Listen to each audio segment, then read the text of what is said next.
Kung maulit ang El Nino at maulit yung sunod-sunod na bagyo na kung maalala nyo, 6 na bagyo yun na wala pang isang buwan, 6 na bagyo ang tumama rito sa Pilipinas, handa na ngayon tayo dahil alam na natin kung ano yung mga kailangan gawin.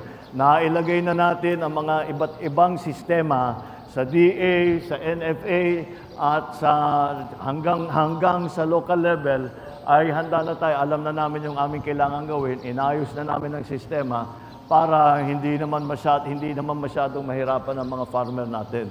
Tiniyak ni Pangulong Ferdinand Marcos Jr. na nakahanda ang sistema ng pamahalaan para tulungan ang mga magsasaka sakaling tumama ang mga malalakas na bagyo sa bansa. Bukod sa mas pinalaking insurance sa mga masisirang pananim dulot ng kalamidad, handa ring magbigay ng subsidiya ang gobyerno sa mga magsasaka.